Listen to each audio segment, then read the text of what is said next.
Hello, it is May 9th, 2019. This is my fourth video. I still have 2 subscribers, which I appreciate now. I know who both of them are. And tonight I want to talk about working with commercially prepared roving. Because I saw something online the other day where a new spinner was having trouble spinning, and part of the issue was she was spinning with commercially prepared roving, which often as new spinners you might be handed something like this. This is fairly common commercially prepared roving, and be told spin this, which is all well and good enough, but spinning it like this may not be the easiest thing in the world, especially if you're a new spinner.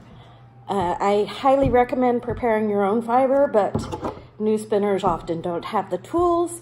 This is good fiber to work with, but there's some tips and tricks that you can use when working with something that's commercially prepared to make it a little bit easier to work with. And I'm just going to go over a couple of them tonight. May go more in depth later, but the first thing is something like this. You may not know how long it's been sitting in a bag. Usually it's in a bag, like that's in a bag. You don't know the history of the fiber,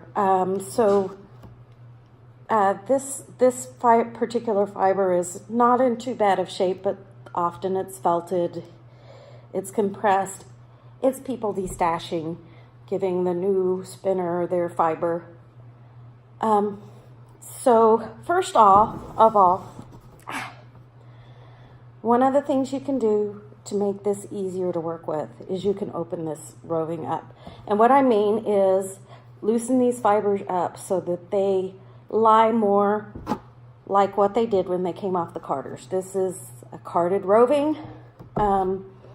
It's a basic wool roving. It's a wool blend.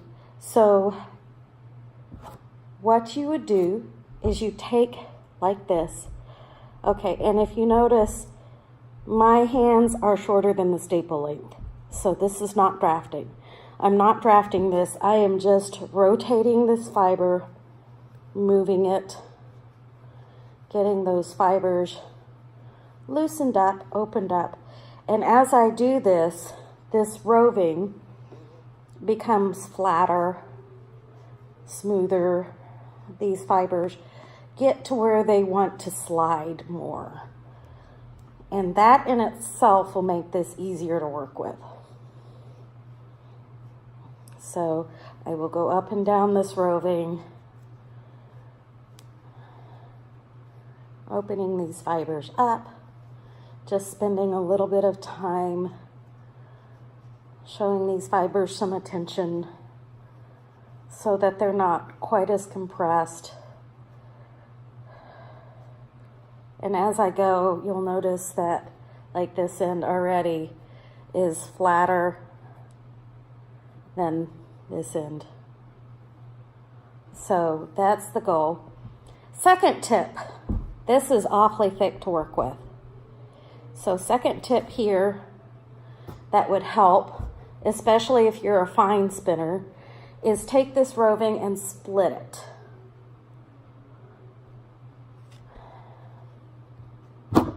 That gets you something that's not so thick to work with, a little easier to handle.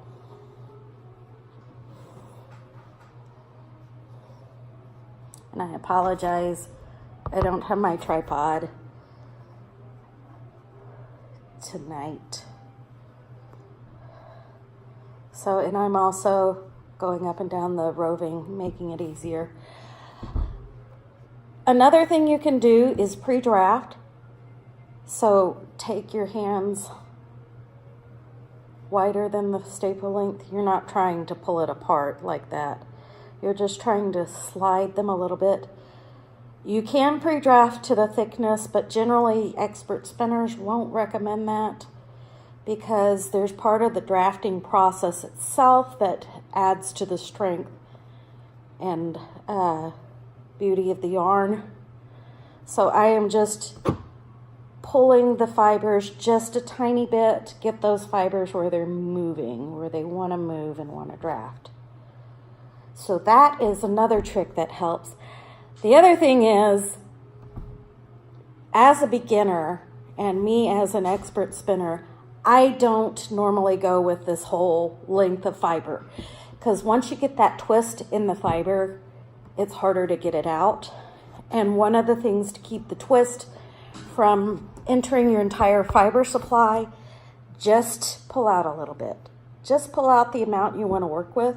So this amount is good if you spin from the fold.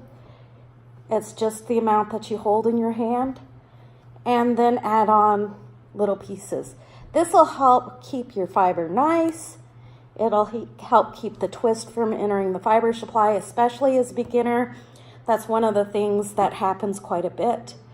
So normally I just use a little bit. My next trick is, I'm sorry, I did not prepare for this.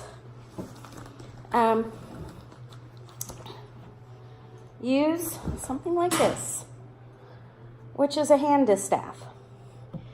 So what this does is, a lot of times when you're a spinner, your hands get sweaty, your hands get hot.